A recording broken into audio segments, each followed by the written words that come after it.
kasih dekat Kak Ayu kita punya host hari ni. So untuk kita punya sharing hari ni, untuk saya punya sharing, saya tak ada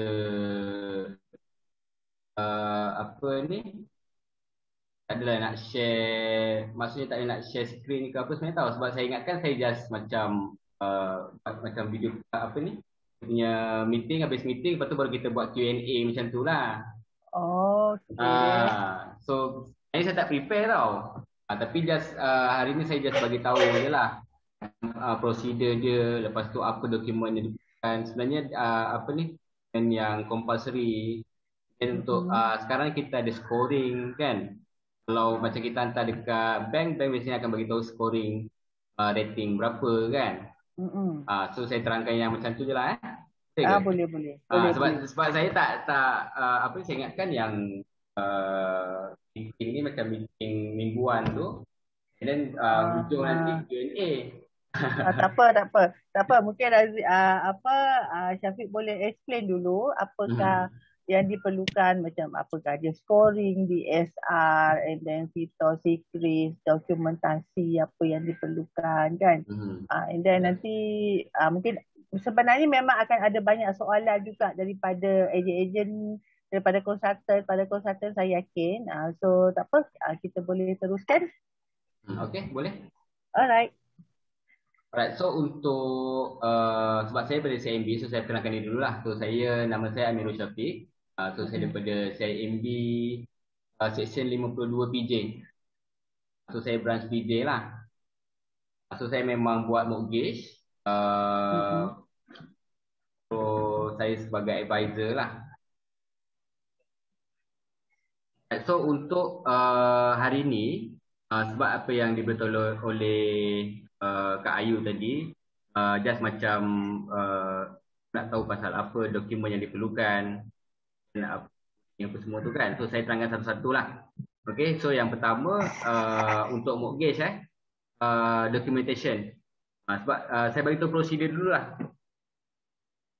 Betul. Procedure loan application. Okay, yang first sepatutnya lah kalau untuk sebelum ni kita kena jumpa buyer, agent bagi ataupun agent bagi contact dekat banker. So banker akan contact untuk signing satu application form. Dan untuk terangkan kat dia lah kalau kita panggil PDS, Product Disclosure Sheet. So kita kena bagi dekat buyer. Tapi untuk sekarang ni sebabkan sekarang tak boleh nak tak boleh nak dengan customer everything kan. So sekarang ni kita buat nama dia EKYC. So kita buat just by calling ataupun video call untuk know your customer.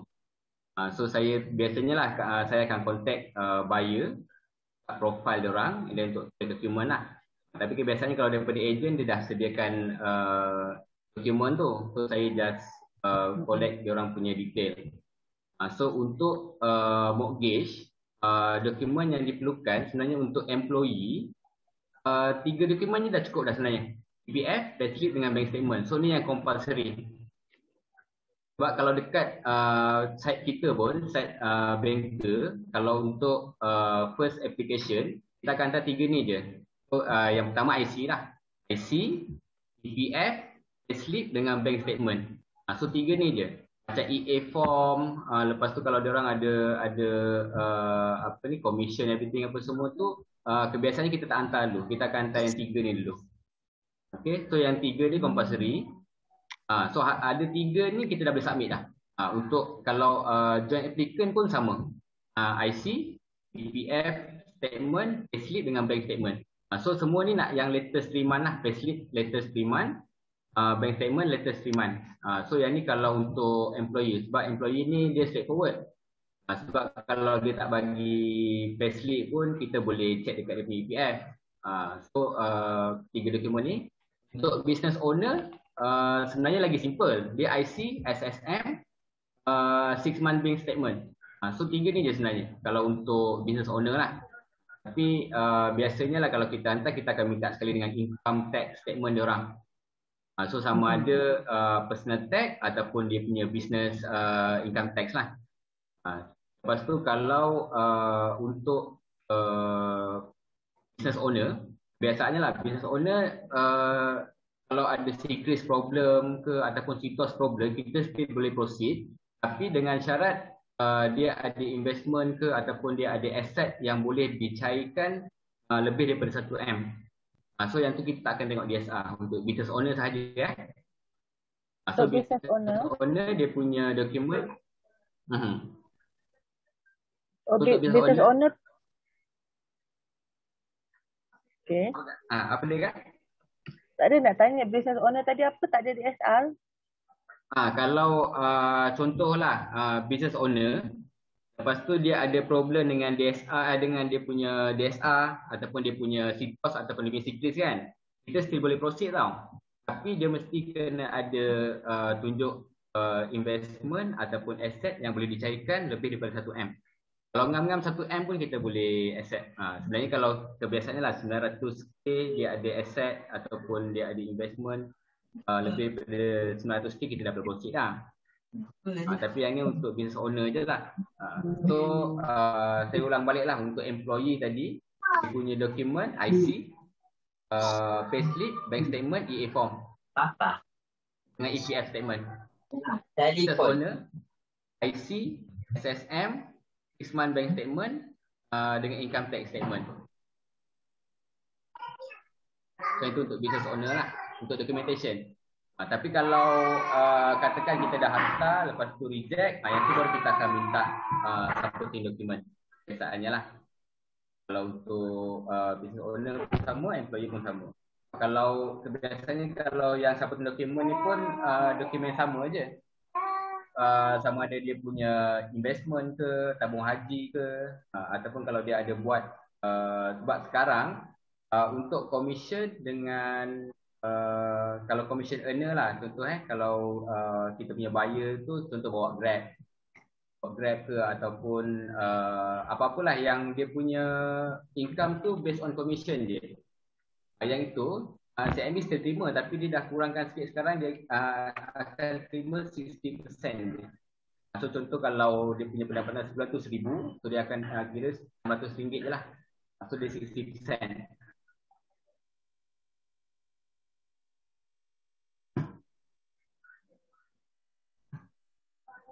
Okey kan? Apa okey kan? Ada nak tanya ke? Okey. Okey ya. Okey, memang kita ada beberapa soalan ni dekat chat tapi kita tanya masuk Q&A nanti akan tanyakan kepada Syafiq lah. Boleh ke Syafiq nak jawab sekarang? Boleh je. Untuk yang ni saya jawab ni yang business owner ni limit rumah tu kan. Q&A baru jawab Mak.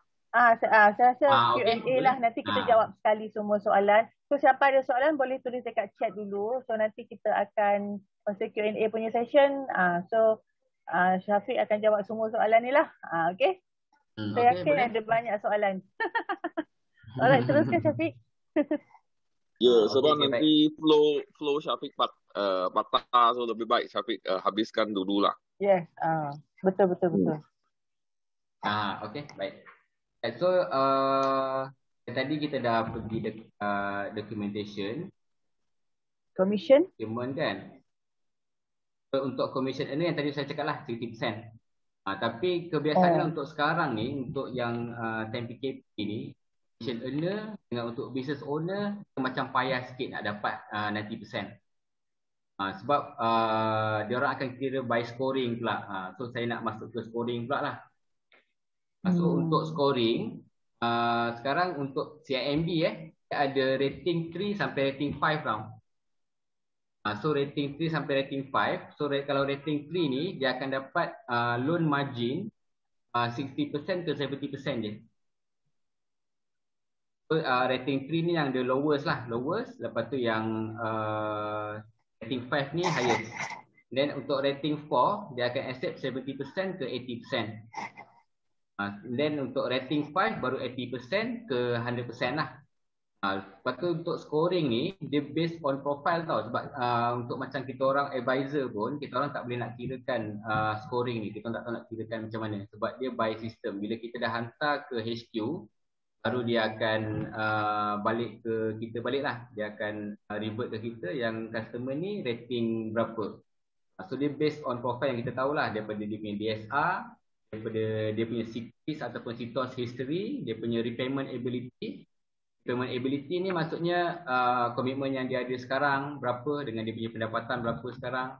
Kalau dia ada pendapatan lain, so dia akan ambil kira itu juga. Dan dia akan ambil juga repayment history. So untuk scoring ni biasanya kita tak boleh appeal untuk naikkan scoring tau. Contoh dia dah dapat keluar rating 3, kita nak appeal untuk rating 4, yang tu tak boleh. Kita boleh naikkan loan margin je.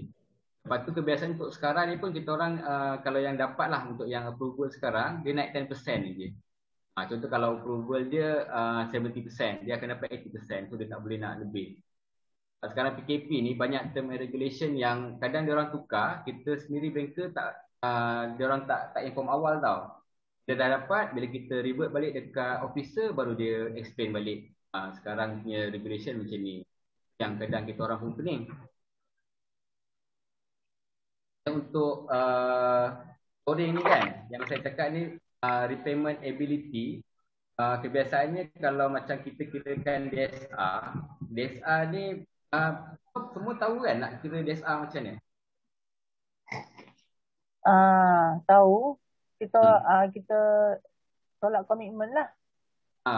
Dia, Cuma mungkin boleh explain kan kalau mungkin tapi boleh ajarkan lah. kalau okay, boleh boleh. ajarkan pun bagus juga. Boleh. Untuk DSR calculation, DSR calculation ni sebenarnya simple je. Dia total commitment plus dengan new loan repayment. Contoh total commitment sekarang dia ada creditors biji RM500. And then untuk new loan dekat mortgage nanti, contoh dia buat loan RM300,000, so monthly dia dalam RM1,000 lah. Total commitment dia RM1,000 tambah dengan RM500. RM1,500 bahagikan dengan dia punya net income. Net income dia punya gaji lah. Maknanya dah lepas tolak EPF, dah lepas tolak SOCSO kan. Maknanya net income dekat dalam slip gaji dia bukan tolak sebab bank dia macam PTPTN, lepas tu macam loan motor kredit apa semua tu, dia tak kirakan dekat dalam DSR sekali tau. Betul lah kadang DSR tinggi, tapi bila masuk scoring jatuh. Sebab dia tengok dekat CTIS dengan CTOS history tu tadi. So untuk DSR, total commitment dengan new loan bahagikan dengan net income kali dengan 100. So itulah percentage dia. Percentage untuk DSR tu. Dan untuk DSR pula, dia ada tau, untuk gaji yang 3,000 ke 5,000.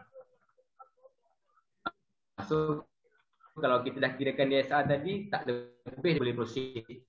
Kalau lebih maknanya DSR dah habis. So 3K,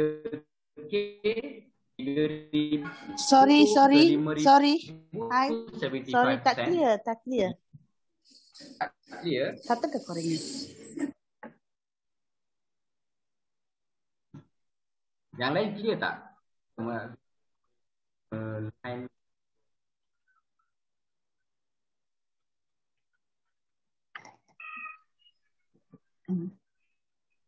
Oh, suara putus-putus ya.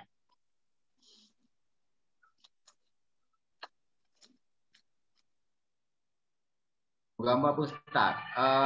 Kalau macam tu saya share ni lah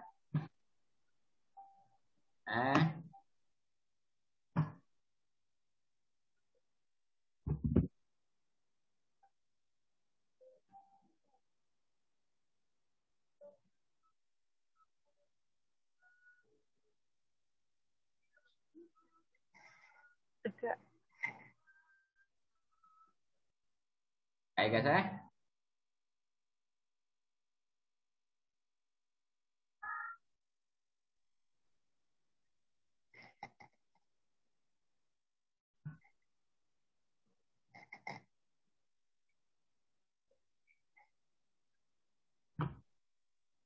Saya share whiteboard.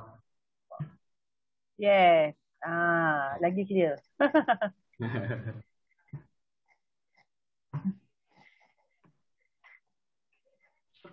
Dapat kan semua? Nampak. So untuk DSR calculation tadi dekat DSR calculation tadi Ya.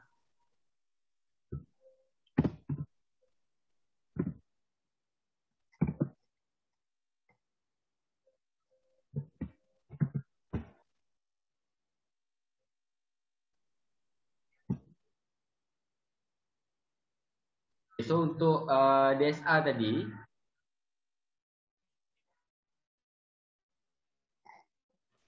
Tuan nak tanya, this one untuk yang first house je ke ataupun yang second house pun boleh apply ni? ini general untuk semua. Okay. Sebab kalau untuk first home sebenarnya calculation dia untuk first home ke second home ke semua sama. Calculation sama, tapi yang membezakan adalah loan margin. Loan margin dengan diorang punya net income tu lah.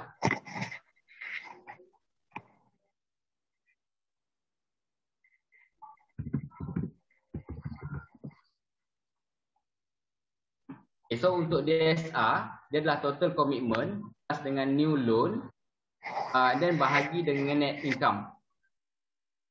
Kita kalikan dengan 100%, kalikan dengan 100. So dapat percentage dia untuk untuk DSR tu lah. Dan untuk DSR, gaji 3K ke 5K, DSR dia adalah 75%. Ini tak kira untuk first home ke, second home ke, third home ke, dia punya DSR kiraan dia sama je. So untuk 3K ke 5K net, dia 75%.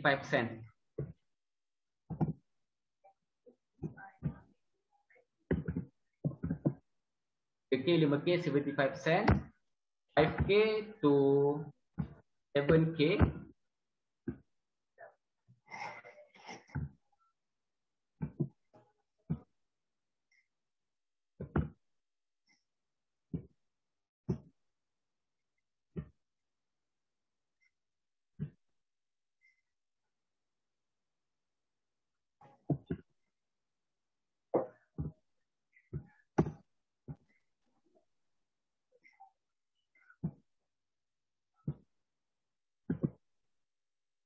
So yang ni untuk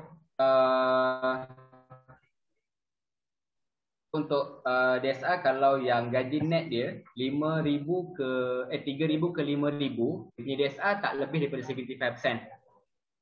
Dan untuk gaji 5,000 ke 7,000, dia punya DSR tak lebih daripada 80%.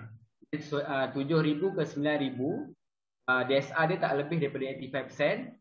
Kalau 9K above 1,000 ke atas, dia punya DSR 90%. So bila kita dah kirakan DSR yang atas ni kan, total commitment plus dengan new loan, bagi dengan net income, kalikan dengan 100, so dapat percentage tau. So percentage tu kalau untuk gaji-gaji yang tersenarai kat sini, dia tak boleh lebih daripada percentage ni lah. Kalau lebih tu maknanya DSR dia burst. So kalau DSR burst, kita hantar dia akan automatik dekat dalam sistem lah. Maknanya kita tak sempat hantar ke HQ lagi. Maknanya dalam sistem yang kita key in pun dia dah tulis kat situ.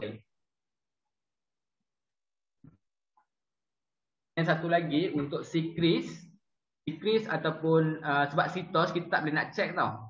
CTOS tak appear dekat kita punya sistem. Contoh kalau dia ada buat loan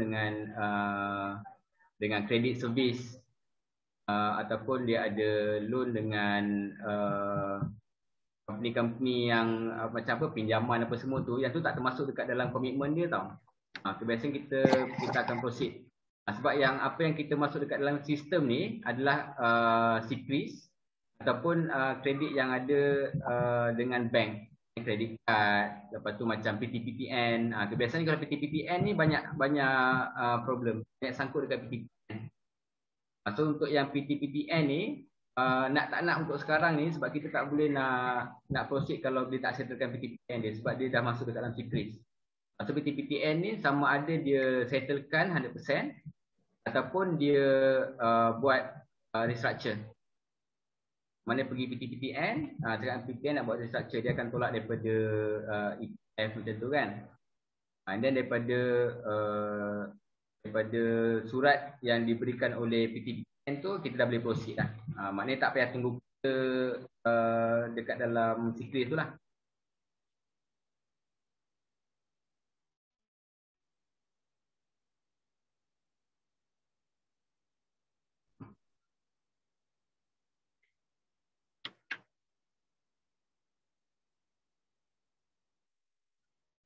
Apa clear?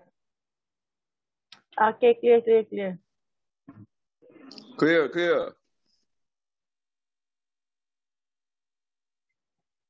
Okay, so I terangkan pasal tadi saya dah pergi dekat scoring, saya dah pergi DSR. Dan untuk loan. Untuk loan, so kalau katakanlah saya pergi dekat apa yang kita boleh masukkan sekali kat dalam loan. So contoh macam legal fees dia ke, dia punya MRTT ke. So apa yang kita boleh masukkan kat dalam loan adalah yang first loan lah. Dia punya total 90% daripada SPA price tu. And then boleh masukkan untuk dia punya legal fees. Dan boleh masukkan juga dia punya MRTT. So dua ni kita boleh loan in sekali. So katakan sebab sekarang ni banyak property ataupun banyak projek yang under HOC kan, Home Ownership Campaign tu. So kalau katakan dia orang loan in dia orang punya loan agreement dengan dia punya SPA, kita tak boleh masukkan. Masukkan yang untuk legal untuk loan agreement je. So masukkan sekali, so dia akan jadi 95% untuk max lah. So katakan dia punya loan 90% daripada SPA price, boleh markup sampai 95%. So kalau 100% loan, yang buat loan 100%, kita boleh markup sampai 105% loan. So 5% tu kita allocate untuk MRTT dengan legal fees.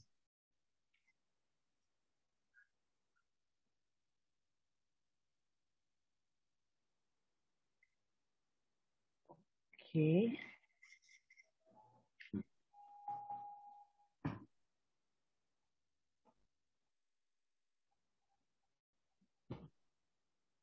Okay, Kak, so apa lagi Kak nak saya terangkan? Saya jam juga sebenarnya ni.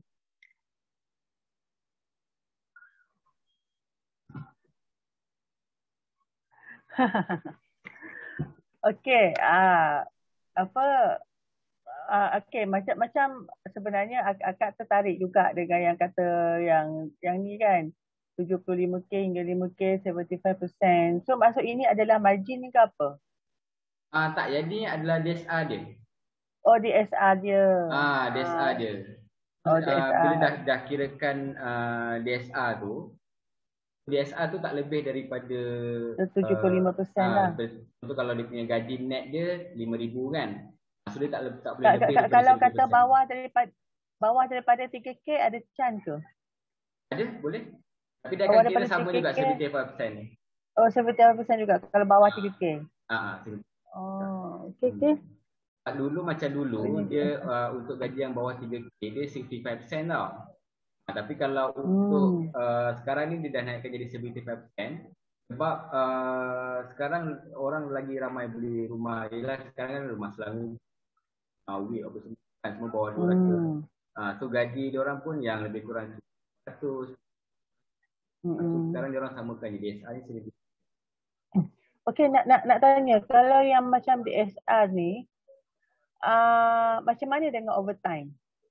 Yang overtime tu kita kira dekat net income. Overtime dikira berapa persen? Kalau dengan CIMB? Dia sama macam commission earner, macam yang saya cakap tadi kan. Commission earner. Lepas tu commission overtime, dia orang akan kira 60% je. Commission earner, 60%. Kalau dulu dia orang accept 80% tau. Sekarang dia dah turunkan. Sebab sekarang kan tak menentu. Kadang boleh kerja, lepas tu tak boleh kerja. Dia orang cut time kerja apa semua kan. So sekarang dia orang selaras. Ya, dia orang selaraskan lah. Untuk commission commission Overtime. earner, overtime, kalau ada dia buat part time kan. Semua tu dia akan masukkan jadi sistem je. Part time ni termasuklah kalau kata yang untuk macam orang buat part time food panda ke apa ke, itu boleh ke? Dia Boleh dapat masukkan ke? sekali. Okay. Alright. Mungkin boleh cerita pasal margin? Pasal margin loan. Loan margin.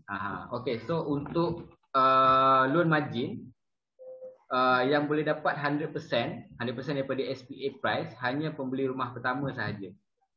Pembeli rumah pertama ni pun dia punya income tak boleh lebih daripada 10,000 household. Lepas tu kalau individual tak boleh lebih daripada 5,000. Baru dia boleh apply untuk 100% loan under my first home scheme. Tentu kalau apply untuk 100% loan margin lah. And then untuk sekarang 90% kalau rating 5, rating 5 dia dapat 80% ke 100%. So kalau 80% kita boleh appeal untuk 90%. Tapi kalau normal package, dia akan masuk dekat 90% je. Dia tak boleh apply ataupun tak boleh appeal untuk 100% lah. So untuk 100% loan ni, pembeli rumah pertama dengan gaji tak lebih daripada 5,000 individu, tak boleh lebih 10,000 untuk pembeli rumah. Pembeli rumah pertama, pembeli rumah kedua, dia orang boleh still dapat 90%. Tapi kalau untuk pembeli rumah ketiga dan ke atas, confirm dia orang akan dapat 70% sahaja. Dan kita boleh markup sampai 75% lah. Boleh masukkan juga loan legal dengan MRTT tu.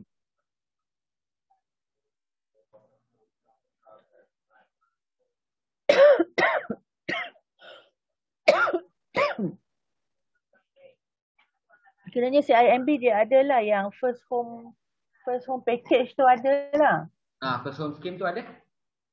Masih jalan lagi. Cuma sekarang dia punya approval dia macam tight sikit lah. Dengan keadaan sekarang kan. Lepas PKP ni rasanya okey balik kot.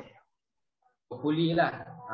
Macam bayar. Lepas tu lagi satu. Untuk yang first home scheme ni, property tu tak boleh lebih dari 500,000. Okay. 500,000 tu max lah. Dia tak kira lah sama ada property tu ada HOC ke tak ada HOC ke, any property boleh dapatkan first home package. Boleh. Any property. Tapi mostly untuk rumah Selangorku dengan rumah WIP macam tu lah, rumah-rumah yang ada government scheme. So kita attach sekali dengan my first home scheme. Oh, my first home scheme. Kalau kalau kata rumah tu je tak ada attach dengan government untuk HOC ke apa ke, pasti boleh dapat jugalah. Maknanya untuk rumah subsale macam tu lah. Ataupun projek tapi yang kita tak ada ada projek lah. Boleh, tak ada masalah. Yang tak ada HOC. Boleh juga. Tapi kriteria ni kena ada lah. Maknanya rumah tak lebih daripada 500,000. Lepas tu pembeli rumah pertama. Yang pembeli rumah pertama ni kat mana-mana tau. Sebab kalau macam Selangor kan, diorang kalau dah beli rumah pertama dekat luar pun boleh lagi rumah Selangor kan. Tapi kalau untuk yang CIMB punya my first home kat mana-mana property, maknanya pernah beli property dah tak boleh apply under my home scheme.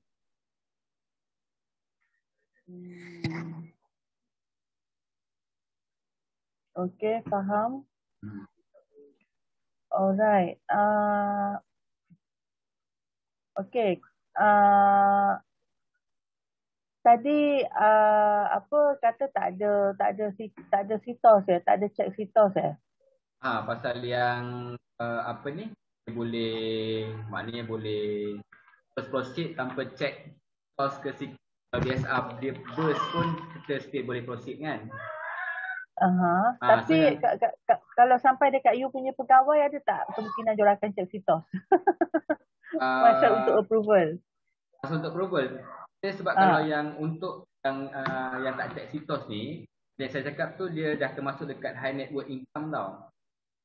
High net worth income tu maksudnya macam mana? Apa maksud high net worth income? High net worth income tu maksudnya dia ada aset ataupun dia ada investment. Kalau total up semua lebih daripada 1 M. Lebih daripada 1 juta. Oh. So katakanlah dia ni seorang business owner. Lepas tu income dia sebulan dalam 20k. Tapi dia punya sick cost, dia punya sick leave semua ada problem. Lepas tu satu lagi dia punya komitmen lagi daripada dia punya pendapatan. Dia boleh proceed kalau dia boleh attach dengan dia punya investment ataupun aset-aset yang dia ada sekarang. Contoh dia attach rumah dia sekarang yang ada kan. So total up, contohlah dia ada 5 biji rumah, nilai 1 juta. So attach sekali kita akan hantar dia, kita akan masukkan ni sebagai high net worth income. So yang lain-lain ni semua tak tengok dah.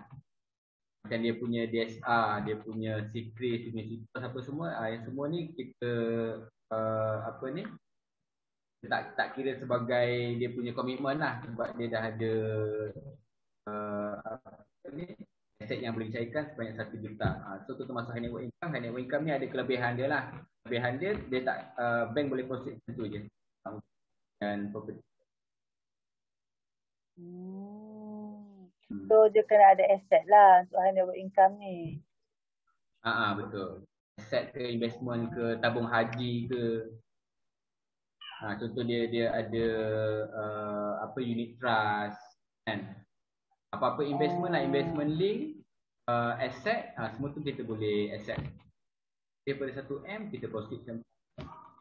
Walaupun dia punya secret dia problem lah, maknanya bank akan assume yang dia ni boleh settlekan rumah dia melalui aset-aset yang boleh dicairkan. Jadi property tu dia tak kisah berapa harga tau, tapi mestilah tak lebih daripada nilai aset dia tu. So dia nak beli rumah 1 M, contohlah dia nak beli rumah 2 M, tapi dia punya aset tu 1.2 M. Kalau yang macam tu kita still boleh hantar, tapi yang tu part approval nanti mungkin dia punya loan margin dia akan kurang sikit, 60% ke ataupun 70%, tapi still boleh proceed lah.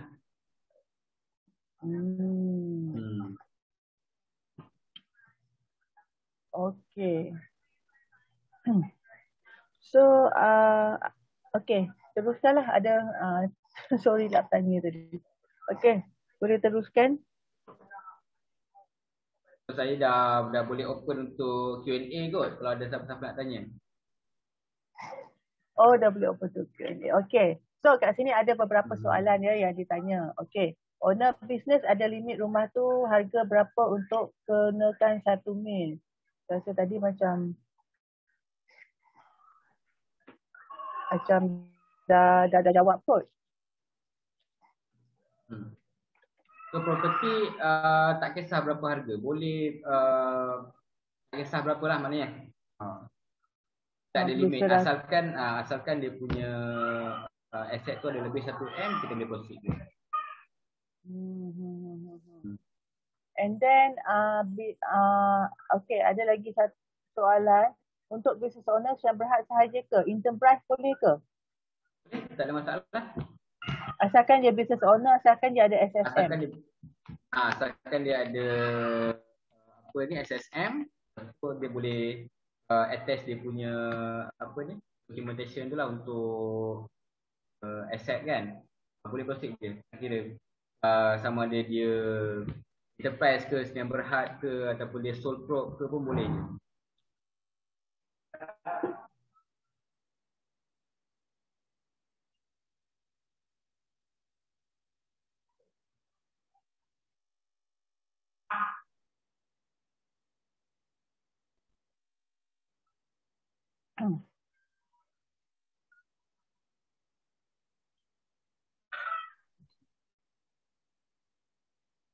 Syafiq, are you there?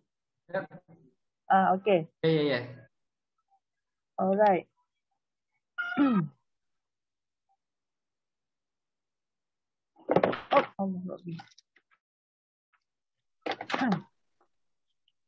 Okay. Ada lagi soalan. Katakan Commission termasuk sekali dekat net income. Fees yang commission. Okey, yang ni dah ni.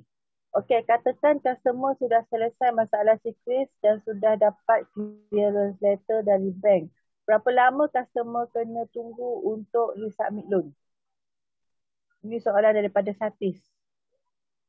Okay, kalau untuk customer yang dah settlekan dia punya secret, dah dapat clearance letter dari bank, ada settlement letter ataupun dengar. Clear tak? Syafiq dengar tak?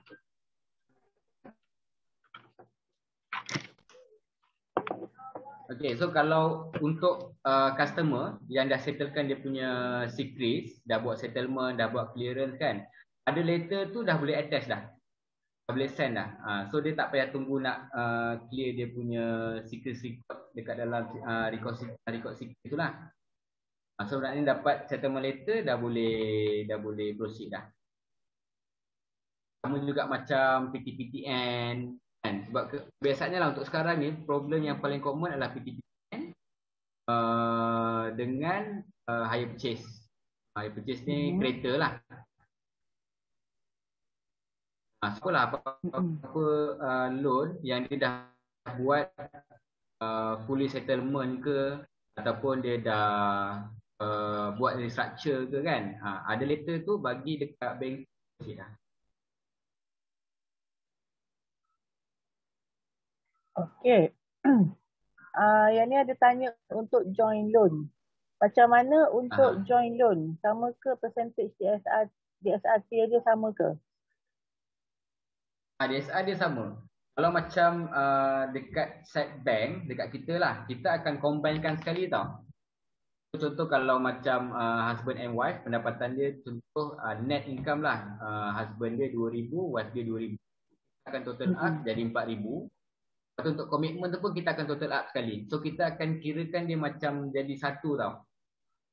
So macam dia punya komitmen pun kita akan combine sekali. Lepas tu dia punya gaji pun kita combinekan sekali. So DSR tu based on both DSR lah.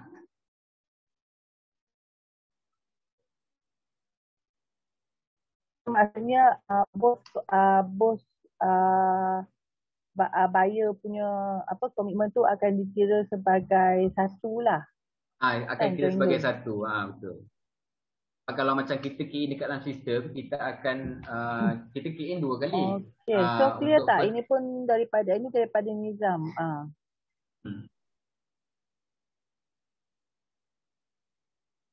Clear So dia macam total up. Dia sama je kalau macam contoh kiraan dekat DSR tadi tu.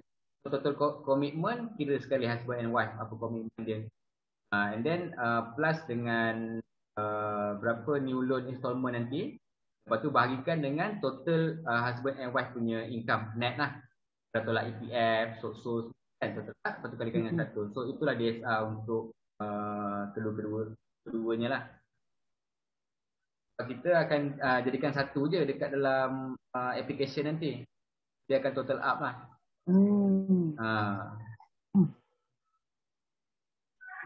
Okey, ada siapa ada soalan? Okey, berkenaan dengan joint loan ni ada satu soalan Syafiq. Okey, sebab saya rasa ramai juga yang macam confused. Okey, kalau kata untuk joint loan yang boleh suami isteri. Okey. And then anak ibu bapa. Adik-beradik boleh ke? Boleh. Untuk joint loan, husband and wife ni yang pertama lah. Husband and wife ataupun dengan parents pun boleh. Dengan sibling pun boleh. Dengan step sibling pun boleh sekarang.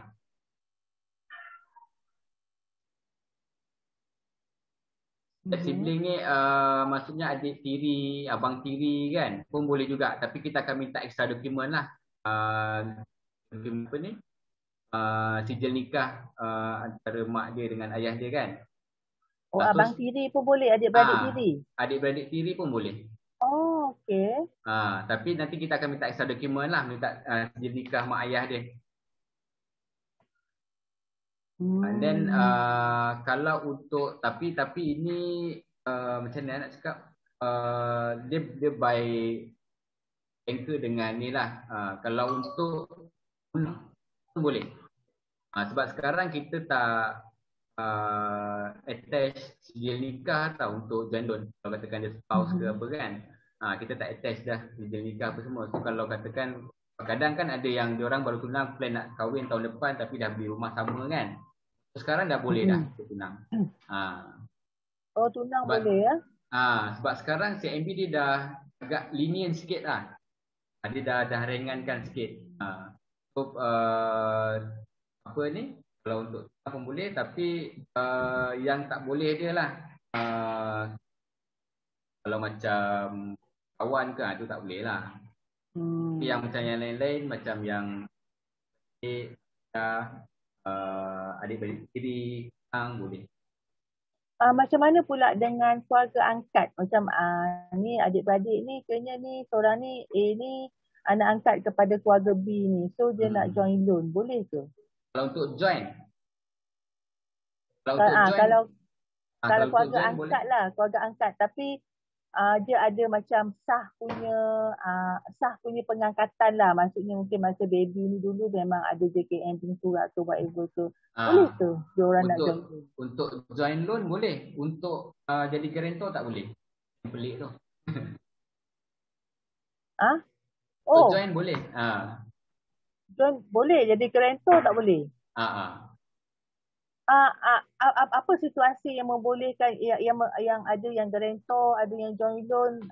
Kalau mortgage ni kita jarang ada nampak ada guarantor, selalunya join loan kan? Sebab kalau dia sebenarnya banyak yang tak gunakan pun guarantor ni. Guarantor ni macam dia sama je macam beli kereta dulu. Kan kalau macam dia punya dia just macam attach sebagai penama kedua macam tu. Tapi kalau sekarang ni tak boleh buat macam tu dah, dia kena join. Maknanya dua-dua kena bagi dokumen yang sama, kena join lah. Kena join. Tapi maksudnya keluarga angkat ni boleh lah nak join loan? Boleh. Tapi pun sama lah, nanti kita akan minta extra dokumen lah. Maknanya yang sijil mengatakan dia ni anak angkat yang sah kan. Macam tu pun boleh. Yelah. Maksudnya dia kena ada surat yang daripada JKM yang mengatakan pengangkatan tu lah. Betul. Okay, clear. Sebab yang ni actually akak pun confused lah pasal yang keluarga angkat ni. Sebab ada kata boleh, ada kata tak boleh kan. So maksudnya kena ada documentation lah yang lengkap lah. Macam yang saya cakap lah, macam terms and regulation ni dia keep changing tau. Macam sentiasa tukar bulan depan tukar lain. Tapi untuk yang time sekarang ni, untuk joint loan ni diorang dah macam ringankan sikit. So macam dulu keluarga angkat tak boleh, adik-beradik tiri tak boleh, sekarang boleh dah.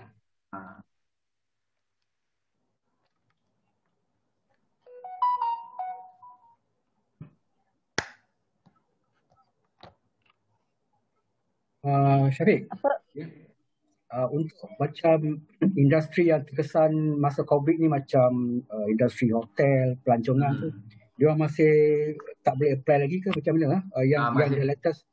Yang the latest masih tak boleh lagi. So, dia yang termasuk dekat dalam dia dalam risk factor tau yang ni. Kalau macam contoh yang bekerja dekat sektor penerbangan, airlines lah. Airlines, lepas tu dengan pelancongan. Dengan pelancongan, yang dua ni dia akan memang upfront dia akan tolak terus. Dekat dalam sistem dia akan terus kat risk factor, lepas tu dia akan terus failkan. Even dia punya gaji still masuk. Sebab saya ada case dia kerja dekat Traveloka. Traveloka dia kan worldwide. So walaupun dekat Malaysia ni dia orang tak boleh pergi, yang luar negara pun dia orang still running kan. So gaji dia orang still dapat, bonus dapat, ada increment, tapi bank still reject case dia sebab termasuk dalam risk factor ni. Sebab kalau termasuk dalam risk factor, akan jadi dia punya pendapatan tu zero terus. So contoh macam dia join applicant, satu kerja dekat airline, satu lagi contoh dekat mana-mana construction ke kan. So untuk yang first applicant ni dia akan tolak terus, jadi zero. Tapi komitmen dia akan kira sekali. Kalau ada buyer-buyer yang under airlines ataupun sektor pelancongan, yang dua ni dia tak boleh. Tapi kalau katakan dia dekat airlines tapi bahagian F&B, yang tu still Airline boleh. dengan pelancongan. Airline dengan pelancongan. Mana dia kerja dekat dekat apa ni, travel agency ke macam tu kan. Ada ni tourist guide ke, yang tu memang tak boleh. Lepas tu untuk airline, tak kira dia pilot ke, dia pramugara ke kan. Ini dia orang akan semua tolak je. Orang akan masuk dalam satu register, dia akan terus. Sebab kita masa nak key in case tu kan, occupation dia apa, dia punya sektor dia apa, dia punya company business, apa ni, nature of business company dia apa. So kalau kita key in kat dalam ni, ada termasuk dalam salah satu sama ada airlines ataupun apa ni, sektor pelancongan, dia akan terus jadi zero pendapatan dia. So dia termasuk dalam satu. Yang ni tak tahu sampai Terus jadi zero pendapatan terus zero. Even though dia pilot. Tapi kalau yang dekat contoh dia dekat Asia tapi dia bagi F&B, masak ke apa, yang tu still boleh proceed tau. Tapi yang tu pun dia tengok pada loan amount dia. Biasanya bawah 500,000 dia orang boleh proceed. Oh, F&B masih okey lah. F&B masih okey. Dia contoh kerja dekat Asia kan. Tapi dia dekat sektor F&B. So kita akan masuk dekat dalam F&B. So F&B masih boleh proceed lagi. Masih jalan lagi kan. Syafiq nak tanya. Okay, kalau apa tu? Nak tanya yang kan bahagian airline dengan tourism ni, dia dah zero rise terus. So kalau sekarang kan tengah ada plan pemulihan negara kan. So let's say vaksin dah sampai herd immunity semua kan. So let's say baru ekonomi baru start recover, dia dah start kira ke terus atau nak tunggu a few months dulu baru start kira income dia?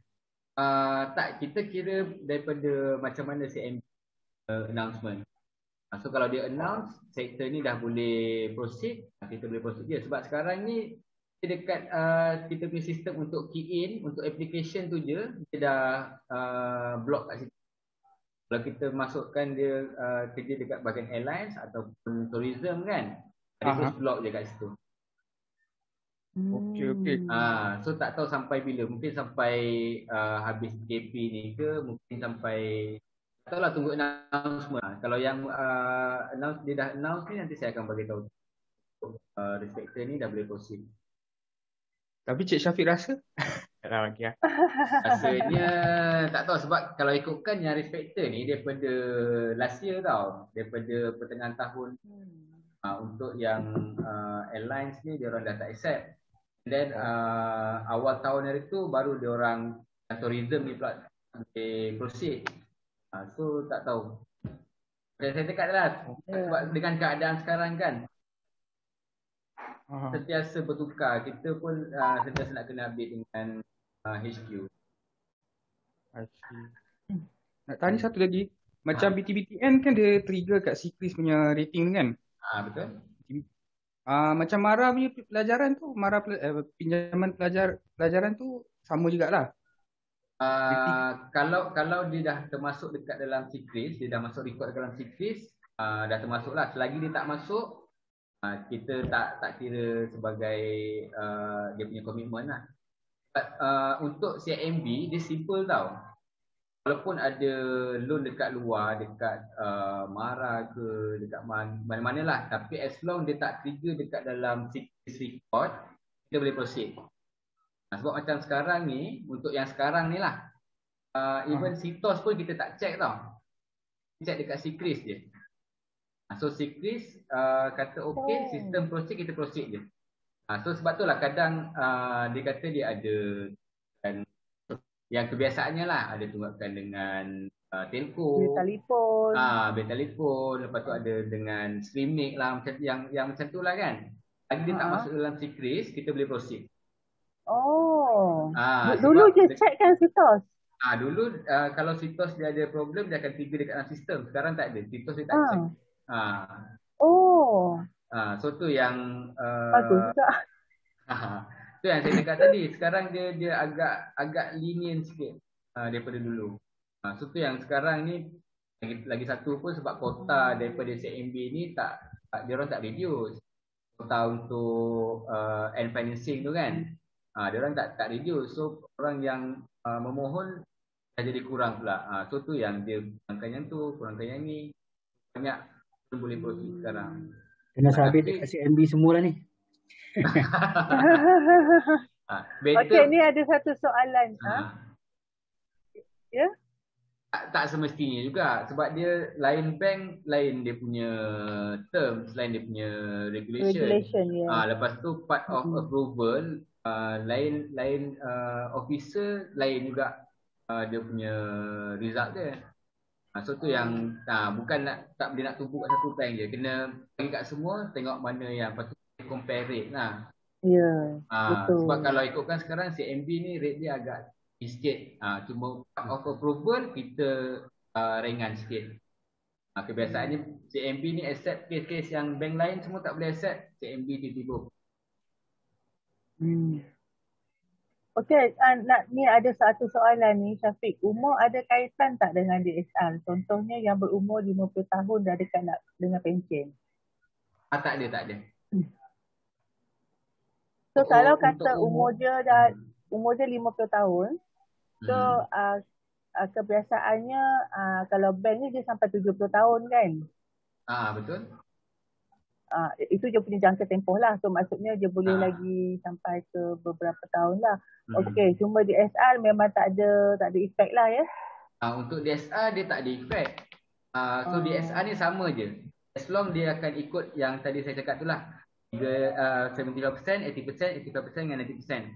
Tapi dia akan efek dekat loan tenure dia. Lepas tu dekat loan margin dia. Kalau umur yang dah lanjut-lanjut ni lah. Sama ada dipendekkan masa loan tu ataupun dikurangkan loan margin. Tapi DSR ni kira sama je. So, yang ni akan nak tanya sikit. Sebab kalau katalah customer tu dia muda lagi tapi dia join dengan dia punya parents lah sebab dia punya kalau dia alone dia tak cukup, so dia join dengan dia punya bapak ke mak ke yang mungkin dah berumur dalam lebih kurang 50 tahun. So apa implikasi dia pada loan tu? Adakah loan tu akan dipendekkan ke daripada segi dia punya DSR effect ke, margin effect ke, ataupun ada kemungkinan dia punya dia punya tempoh bayaran tu dikurangkan ke macam mana? Okey, yang ni pun trik jugalah sebenarnya. Trik dekat tempoh bayaran tu. So kebiasaannya bank kalau kita hantar loan lah, dia akan ikut yang lebih muda. Kalau kita letak yang lebih muda tu sebagai first applicant. So kebiasaannya kita akan pilih yang muda ni sebagai first applicant lah. Contoh dia combine dengan ayah dia yang nak beli. Ayah dia umur 50 tahun. So ada anak dia tapi anak dia mestilah dah bekerja. Bukan yang baru belajar ataupun baru grad. Mesti dah bekerja.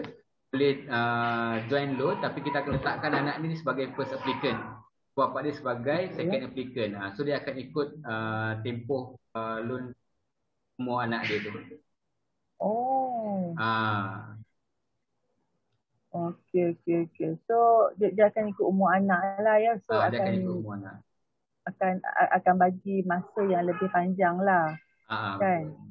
Okey. So ni ada soalan. Ya? Semua apa? Apa dia? Apa Syafiq nak cakap apa tadi? Sebab bank assume kalau katakanlah ayah dia umur 50 tahun, ability dia untuk bayar tu sampai umur 70 je. So dia dapat loan margin 20 tahun je. So selepas ayah dia ni lebih daripada 70 tahun, anak dia akan sama bayar. Bank assume macam tu lah. Sebab tu dia akan ikut umur anak dia.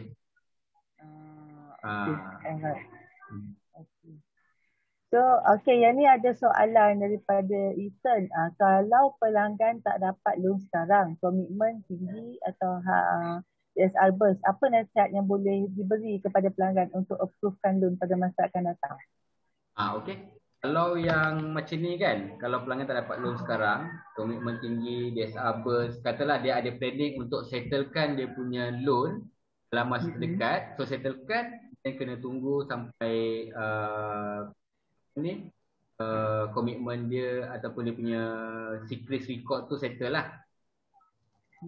Kalau untuk yang DSR burst, komitmen tinggi, biasanya lah saya akan bagi tahu dekat customer sama ada combine loan tu satulah. Ataupun kita tunggu sampai setahun sampai komitmen dia, maknanya dia boleh settlekan komitmen yang mana. Dan kita kurangkan loan yang kecil-kecil dulu. Maknanya mungkin ada loan yang dah tempoh dia pendek. Mungkin dah tinggal 4 bulan, settlekan yang tu dulu. Lepas tu credit card, kebiasaan credit card ni yang paling jahat sekali lah. Yes. So kalau credit card ni dia punya repayment satu tak cantik, lepas satu lagi dia lebih daripada bank punya allocation tu. Contoh bank bagi max 10,000 tapi dah guna 11,000. So bagi tahu customer untuk kurangkan sikit, at least 90% daripada dia punya bayaran sekarang lah. Dia punya max 10,000, dia dah gunakan 11,000. So at least disettlekan mungkin sampai 8,000 ke 7,000 kita boleh proceed lah. Tapi kalau untuk NDSR burst yang komitmen tinggi ni memang kita tak boleh nak buat apa-apa. Biasanya kita akan just mana yang boleh settlekan. Lepas tu kita tunggu, kalau yang problem kita tunggu secret tu hilang daripada dekat dalam record tu lah. Dia nak hilangkan secret tu dalam berapa lama? Setahun ya? Kalau macam yang tadi yang dia cakap ada buat settlement ke ataupun ada buat restructure, ada letter tu dah boleh terus proceed. Tapi kalau untuk yang dia just bayar cantik balik, yang tu memang kena tunggu setahun baru boleh proceed. Selagi dia ada record tu dekat dalam secret tu, selagi itulah bank akan cari point yang sama lah. Maknanya dia punya ability untuk repayment tak boleh. So nanti mungkin dia akan kurangkan dekat itu kalau scoring. Macam PTPTN. Kalau PTPTN, as long dia dah buat restructure later tu attach, dah boleh proceed lah. Dia sebenarnya bukan PTPTN je tau. Dia apa-apa loan je, as long dia dah buat settlement ataupun dia dah buat restructure, ada letter daripada bank, letter restructure ataupun letter settlement tu, dah boleh proceed lah.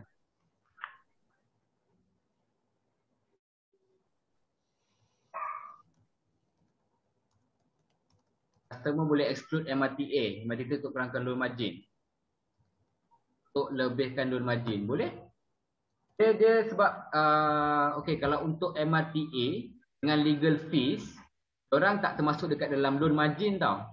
Kita akan bagi extra 5%. So contoh dia punya loan margin 90%, total daripada sale and purchase agreement tu, kita akan add lagi 5%. So yang tu adalah kita tambahkan 5% tu untuk masukkan dia punya MRTT dengan dia punya legal fees tu. Daripada siapa ni, Nizam Melaka dia tanya untuk MRTT tu.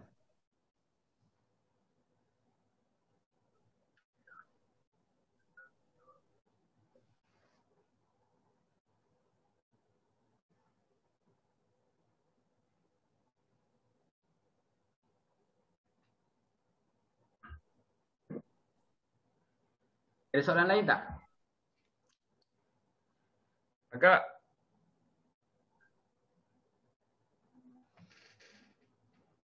Wah, Syafiq, terima kasih ya kerana hadir hari ini, amat bersyukur. Lama tak jumpa dah sangat handsome, janggut dah tebal. Dia pun banyak kurus dah sekarang, Ethan. Terima kasih. Okay, untuk credit card, saya tanya macam mana bank kirakan monthly commitment dia kan. So, kalau total hutang dia, total dia punya credit card 10,000, untuk sekarang dia kirakan 5% daripada So contoh kalau credit card dia 10,000, dia dah gunakan max 10,000, so bank assume dia akan bayar kepada bank untuk dia punya credit card adalah RM500 lah. 10% daripada RM10,000 tu. Oh, okey. Kalau macam dulu dia kirakan 3% je. Tapi sekarang untuk credit card ni dia dah take serious sikit. Sebab mostly banyak problem dekat credit card. Banyak NPL kan dekat credit card.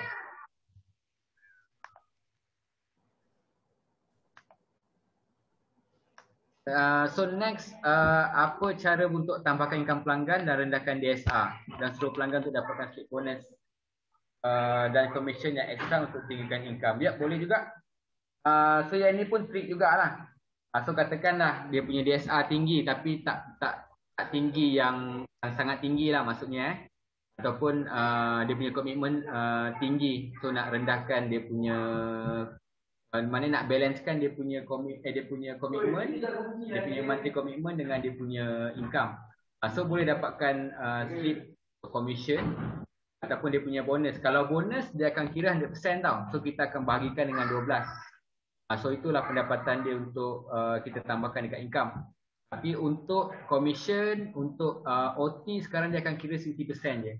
Daripada total commission dia, and itulah dia punya total boleh tambahkan dekat dia punya monthly income. So, kalau katakanlah Januari dia ada bonus RM10,000, dia apply masa Jun, boleh? Tapi bonus tu kita akan kirakan macam ni. So katakanlah bonus tu RM10,000, kita akan bahagikan dengan 12. So, setiap bulan tu dalam berapa, RM800 macam tu kan? RM800 plus dengan dia punya income.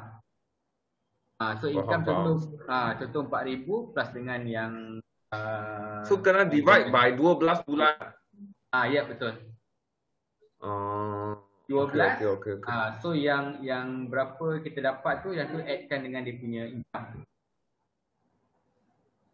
Tapi kalau untuk commission kita akan kira contoh selama 6 bulan kan. So 6 bulan tu total up tu berapa total dia, kita akan tolak. Ada soalan, kalau pelanggan ada rumah bawah nama dia, Syafiq tengah jawab kan. Untuk yang commission tu kan, katakan kita round up kan dia jadi bulan, lepas tu kita tolak dengan 40%. So kita akan ambil 60% je.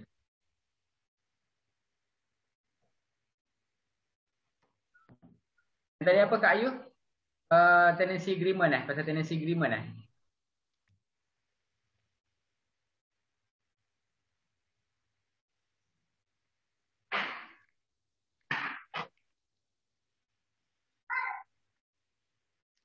Ya, Syafiq.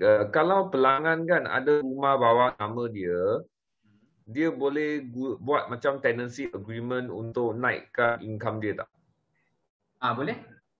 Tenancy agreement, tapi dia punya tenancy agreement, dia punya bayaran bulanan tu mesti lebih daripada dekat tenancy agreement tu lah. Contohlah bayaran bulanan dia 500 bulan untuk rumah tu. Tenancy agreement tu mesti lebih daripada RM500 tu. Maknanya 600 ke ataupun 700 baru kita akan kira sebagai income. Kalau katakan kalau katakan dia walaupun dia ada tenancy agreement tapi dia punya tenant tu bayar kurang daripada monthly payment dia rumah tu, kita still tak kira sebagai dia punya pendapatan. Kita akan still kira sebagai komitmen dia lah. Sekarang macam ni Bia? Sekarang macam tu. Okey.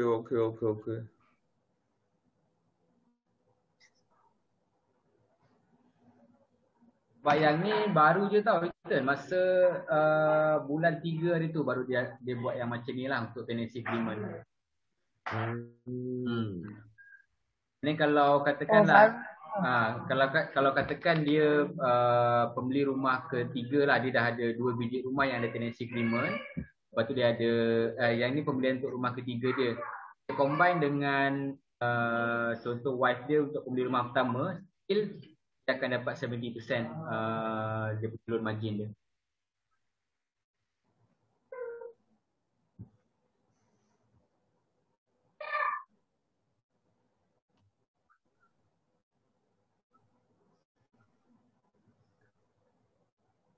Member-member sekalian, ada apa lagi soalan untuk tanya banker Encik Syafiq yang amat handsome, boleh tanya.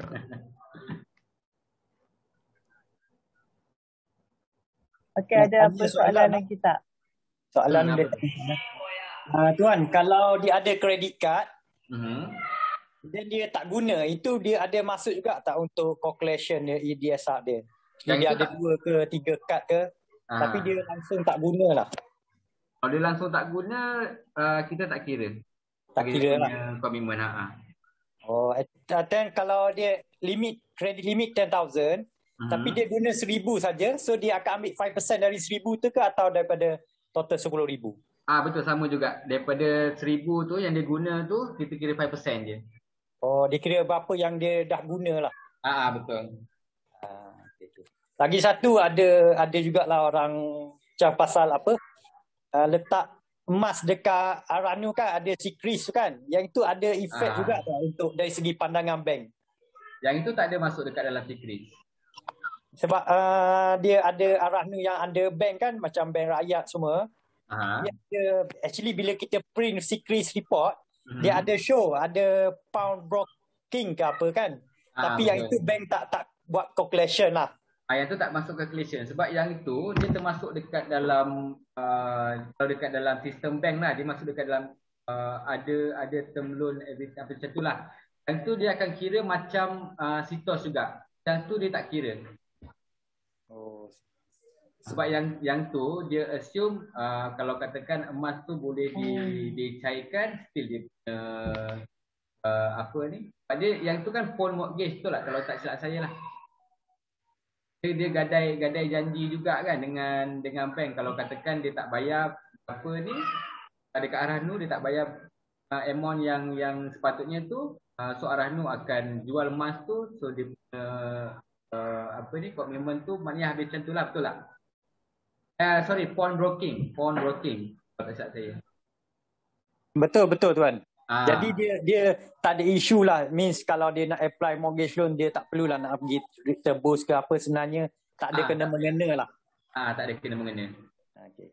Sebab yang macam saya cakap tadi lah, bank-bank anggap yang kalau dia tak bayar pun, Aranu boleh gadai dia punya emas tu, dan dia punya balik tu dah jadi kosong balik kan. Salah lah.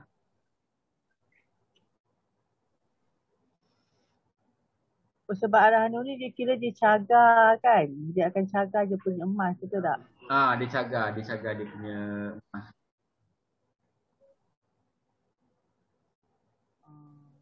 Okay. Alright, ada apa soalan lagi tak? Berbalik pada tenancy agreement tadi.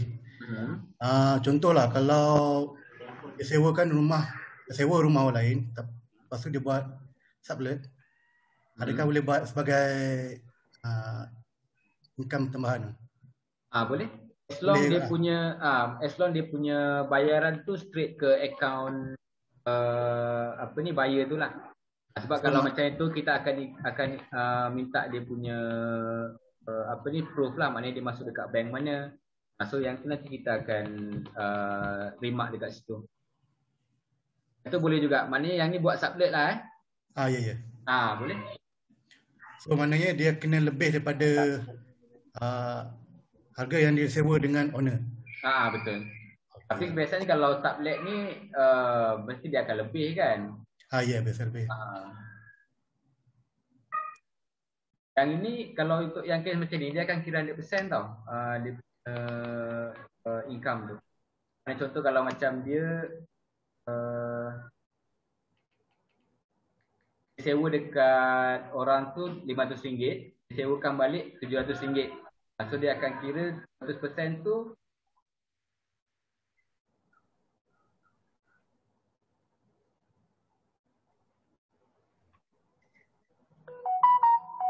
clear tak? Clear.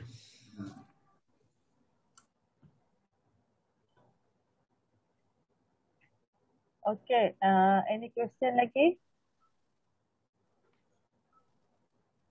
Menarik ya, kalau berkenaan dengan loan ni memang kita akan ada banyak pertanyaan lah.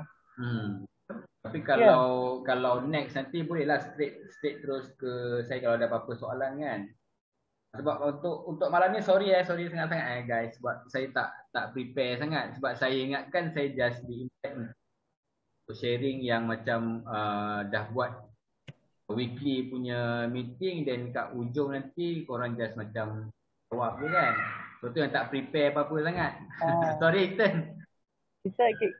Sorry Kak Yu. Kita weekly meeting hari Khamis Syafiq. Ya lah. Assalamualaikum dan salam sejahtera.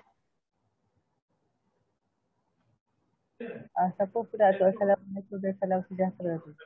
Okay. So ada apa-apa lagi tak nak tanya ni?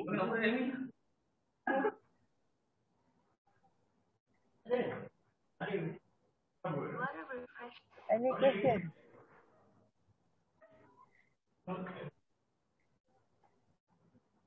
Okay, kalau betul tak ada siapa nak tanya ya. Okay.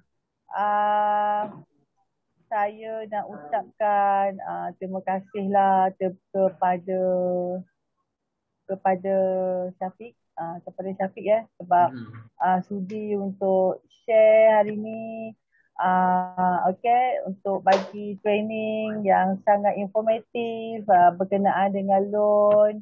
Okay, so kalau kata nanti ada apa-apa yang ni mungkin boleh pertanyaan mungkin boleh tanya Syafiq lah. And then kalau kata ada kita kalau mungkin boleh hantar ke Syafiq jugalah kalau kata ada nak hantar banker ke kan macam mana. Tapi Syafiq aku tanya kalau kata macam reserve plan, reserve dia sama macam yang lain-lain ke sekarang ni ataupun masih sama macam dulu Malay Reserve Plan? Untuk Malay Reserve tak Malay Reserve loan margin dia sama tak macam dulu 85%? Berapa 95? 85, yes. Oh dia tak ada naikkan balik sebab hari tu dengar kata nak naik balik saya MB. Tak je Kak sebab dia sebenarnya macam ni Kak untuk Malay Reserve Plan ni kita akan ikut price daripada valuer tau, company valuer lah. So company valuation ni yang bagi dia punya nilai tu dekat bank. So sebab tu kita kalau macam ikutkan bank dia nak bagi dia 90% ke 100% ke dia boleh je untuk Malay Reserve Plan ni. Tapi sebab kita kena follow value daripada valuation company ni. So dia orang yang bagi valuation company ni tak boleh lebih daripada yang macam ni. So maksudnya Malay Reserve Plan tak boleh lah kalau kata nak apply first home buyer tu first home package tak boleh lah macam tu. Tak boleh Kak. Sebab kalau ikutkan market value untuk Malay Reserve Plan memang dah rendah sikit daripada current value kalau yang leasehold ke ataupun leasehold kan. Ya. Sebab tu kita tak boleh nak dapatkan nilai tu. Sebab sebenarnya kalau ikutkan Malay Reserve Plan yang sekarang ni pun memang harga dijual lebih rendah lah daripada biasa sebenarnya. Sebab tu kita tak boleh nak bagi 90%, 100% tu.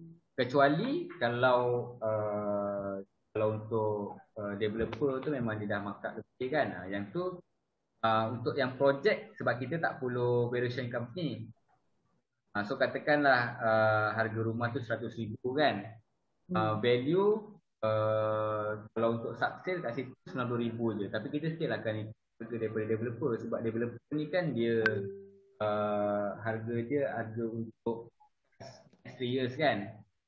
So tu yang bank boleh accept tapi dia akan follow daripada SPA price 85% je. 85% lah. Betul. 85% lah. Okay. Alright. Okay. So dah jelas ya semua Okay. So itulah. Ada apa-apa pertanyaan lagi tak? Sebelum kita akhiri. Tak apa.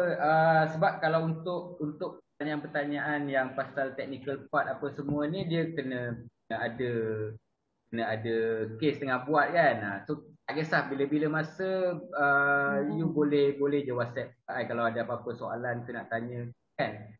Sebab kalau by macam ni mungkin tak nampak nak tanya apa. Tapi nanti bila dah ada case kan. Ada case nanti mungkin dia akan tahu nak tanya. Tentu anytime boleh je tanya sebab saya 24/7 on je. So, 24/7 ya. 24/7 insya-Allah lah. Sebab Okay, sekarang ni alright. tough sikit kak. Tu kerja sampai larut-larut malam. Itulah. Okay, so terima kasih Syafiq, terima kasih yang hadir hari ini. Okay, so harap ini akan membantu anda untuk lebih jelas berkenaan dengan mortgage loan. Boleh buka mic, beri tepukan pada Syafiq. 1, 2, 3.